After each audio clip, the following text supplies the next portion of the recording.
है, मैं हूं आपके साथ दीप्ति। आइए रुक करते हैं आज की खास खबरों के साथ। प्रदेश में कोरोना की स्थिति को लेकर गृह मंत्री नरोत्तम मिश्रा ने कहा, कोरोना नियंत्रण में है, तीसरी लहर की संभावनाओं पर तैयारी है। प्रदेश में 176 ऑक्सीजन प्लांट लगाए जाने हैं, जिसमें 27 ऑक्सीजन प्लांट तैयार हो चुके हैं, शेष अगले माह तक हो जाएंगे। आज प्रदेश में 26 पॉजिटिव केस मिले हैं, जबकि 39 ठीक हुए हैं। 70,000 टेस्ट प्रतिदिन कर रहे हैं। कोरोना के और आज्ञा करिए। मोगेम्बो खुश हुआ।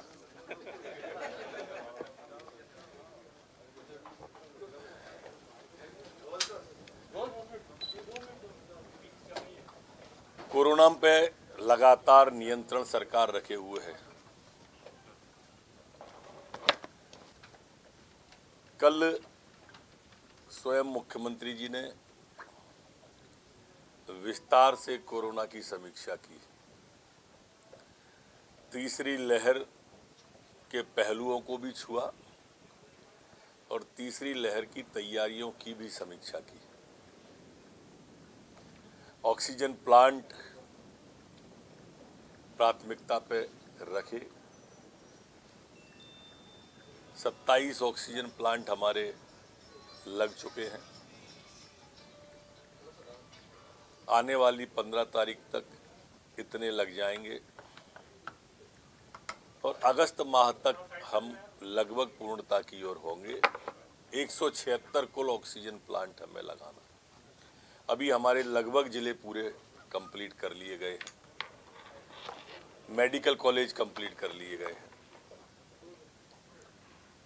आज कोरोना के कुल 26 मामले पूरे मध्य प्रदेश में आए हैं, जबकि 49 ठीक होकर अपने गंतव्य और घरों की ओर गए हैं।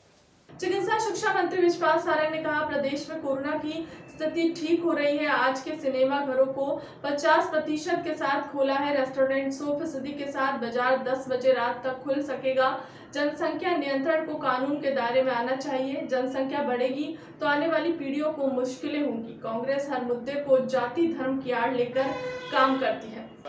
चेतावनी दे रहा है। निश्चित रूप से हम तो पहले ही कहते हैं कि आशंका है कि तीसरी लहर आ सकती है और इसीलिए हमारी सरकार की प्राथमिकता है कि हम वैक्सीनेशन को बहुत तेज़ गति से करें, क्योंकि यदि हम तीसरी लहर को रोकना चाहते हैं, उसको टालना चाहते हैं, तो हमारे पास दो ही हथियार हैं। एक तो हमें सुव्यवस्थित करना पड़ेगा और सुनिश्चित करना पड़ेगा कि हम वैक्सीन से ज़्यादा लोगों को जोड़ें, और दूसरा हमें सोशल डिस्टेंसिंग और मास्क का प्रयोग करना पड़ेगा।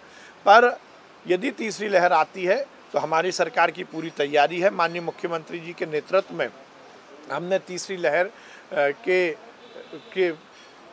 से निपटने के लिए पूरे प्रयास किए हैं। हम संस्थागत हमारे जो हेल्थ इंफ्रास्ट्रक्चर है उसकी पूरी प्लानिंग कर रहे हैं। हम बिस्तरों को एनहांस कर रहे हैं। हम आईसीयू बिस्तर बढ़ा रहे हैं। हम पीडियाट्रिक आईसीयू बढ़ा रहे हैं। हम ऑक्सीजन जनरेशन प्लांट लगा रहे हैं। हम ऑक्सीजन स्टोरेज की बात कर रहे हैं। हम एम्बुलेंस की व्यवस्था सुव्यवस्थित कर रहे हैं।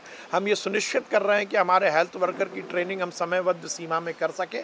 हम तीसरी लहर की हर संभावना को देखते हुए अपनी पूरी तैयारी कर रहे हैं। पटवारियों की हड़ताल पर पूर्व मुख्यमंत्री कमलनाथ के ट्वीट पर राजस्व मंत्री गोविंद सिंह राजपूत का जवाब। मध्य प्रदेश में पटवारियों की हड़ताल की चेतावनी को लेकर बोले राजस्व मंत्री गोविंद सिंह राजपूत, पटवारियों से सरकार की बातचीत चल रही है। कमलनाथ को पटवारियों की चिंता करने की जरूरत नहीं है। अगर चिंता करनी है तो कांग्रेस के अंदर जो पटवारी मौजूद हैं उसकी चिंता करें। कांग्रेस के अंदर मौजूद पटवारी की निगाह अध्यक्ष की कुर्सी पर है।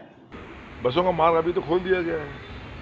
ये एहतियात बरतेंगे कि जो बस में बैठे हैं वो मास्क लगाएं, ये कहा गया है। बाकी अभी तो बस खुला हुआ है। अब अगर महाराष्ट्र में कोरोना महाबीमारी बढ़ती है या किसी वजह से बढ़ती है तो उसमें हम बचाव करेंगे। यानी बंद किया जा सकता है? अभी बचाव करें। अभी बंद करने की स्थिति नहीं है। अभी कोरोना, मैं नहीं कह रहा हूँ कोरोना खत्म हो, कोरोना बीमारी है, लेकिन अभी मध्य प्रदेश में काबू है, स्थिर है। बहुत रेयर ही है जहाँ मरीज हैं, जाँच चल रही है। और अन्य प्रदेशों में भी अभी थोड़ा सुनने भर में आया है कि महाराष्ट्र थोड़ा सा बड़ा है। अभी बंद करने की कोई स्थिति नहीं है। 100% सवारी अभी भी बसों में देखने को मिल रही है। देखिए, बसों में ओवरलोडिंग नहीं है। बसों में सीट संख्या से अधिक लोग नहीं हैं, पर हम लोगों ने कहा है कोशिश ये करो कि सीट संख्या से कम ही लोग बैठें। और मैंने अधिकांश बसें देखी कि उनमें बहुत ज़्यादा लोग ठस के नहीं बैठे हैं, कम ही मात्रा में बैठे हैं। फिलहाल के लिए अब तक की खबरों में इतना ही। देश दुनिया की तमाम बड़ी खबरों के लिए बने रहे हमारे चैनल के साथ। नमस्कार।